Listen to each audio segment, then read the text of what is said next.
네, 오늘은 위장관외과 전문의에게 위암과 관련된 전반적인 내용, 수술 후 회복, 그래서 전반적인 위암에 대한 내용들을 설명드리고자 제가 이 자리에 왔습니다.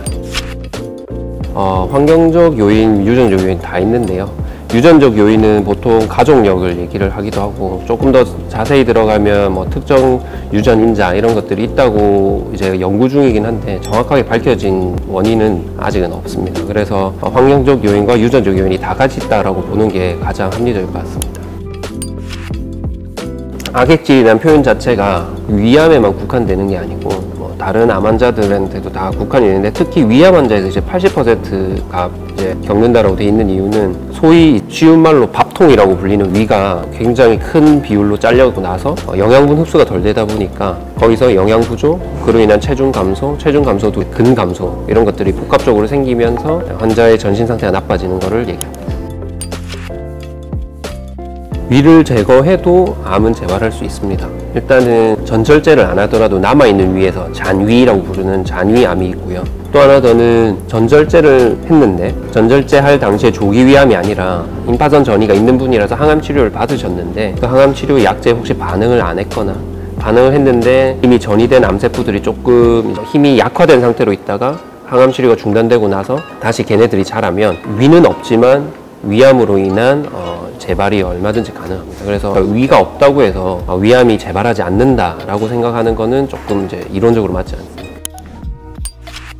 개복 수술이든 복강경 수술이든 로봇 수술이든 실제로 위가 움직여지고 잘리고 하는 방법과 각도는 다 동일합니다. 다르지 않습니다. 그거를 배를 열고 하느냐, 기구를 가지고 하느냐, 내지는 제가 환자분 옆에 안 앉아 있고 로봇 조종석에 앉아서 하느냐, 그 차이고, 하지만 각각의 차이가 있다면 가장 큰 거는 개복과 복강경 로봇 이렇게 두 개로 나누면 배를 열고 안 열고의 차이고, 로봇 자체도 좀 큰 분류로 보면 복강경 수술에 들어가야 됩니다. 구멍을 뚫고 하는 거고, 복강경 카메라로 보면서 하는 거고. 근데 로봇 팔 끝에 관절이 달려 있어서 좀 모습이 웃기긴 하지만 복강경 수술을 제 팔로 표현을 하면 이렇게 수술을 해야 되고요. 손만 이렇게 돌아가는 거예요. 이런 식으로 수술하는 거고, 이제 로봇으로 하면은 제가 팔이 이렇게 굽어지는 상태로 관절이 있어서 구조물이 있으면 복강경 수술 때는 이렇게 누르고 다른 장기들을 막 누르고 치우고 해야 되는 거를 로봇 수술은 넘어가서 굽혀서 주변 장기들의 어떤 불필요한 조작 없이 수술을 할 수 있다는 게 장점이죠.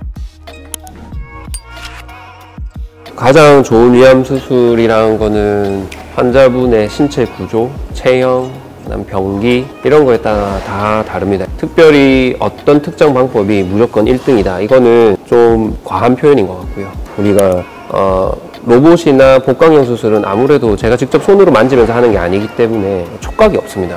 사실 외과 의사들 손 중요하다는 게 만지면서 느껴지는 질감 이런 것들을 무시할 수가 없거든요.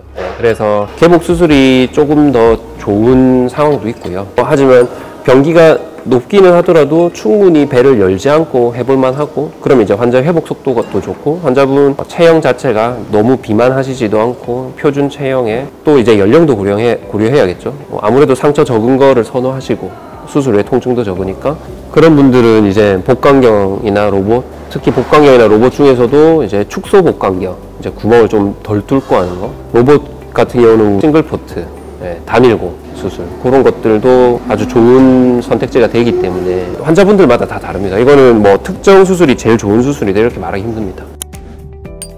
자동차 내비게이션하고 거의 똑같은 거라고 생각하면 됩니다. 이제 자동차 내비게이션이 처음 가는 길을 안내해 주듯이 저희가 위암에서 쓰고 있는 내비게이션 프로그램은 혈관하고 환자 위 주변에 있는 여러 구조물들을 환자 CT를 통해서 인공지능을 통해서 재건을 하고, 그거를 제가 수술방에서 앉아있는 수술 화면 안에 같이 볼 수 있게 돼 있습니다. 그래서 수술 도중에 환자분의 해부학 구조를 실시간으로 보면서 수술하는 거죠. 근데 그 실시간으로 보는 게 뭐가 중요하냐 하면, 우리가 잘라야 되는 혈관, 그 다음에 임파선 이런 것들이 제 눈에 다 드러나 있지 않습니다. 숨겨져 있거나 아니면은 혈관이 너무 구불구불해서 그 구불구불한 혈관이 지방에 다 가려져 있기 때문에 그 주행 경로를 모르고 들어갔다가는 혈관이 다치거나, 그 혈관이 다치면 결국엔 출혈로 이어질 수도 있고요. 그래서 안전성의 면에서 훨씬 더 좋은 것 같고요.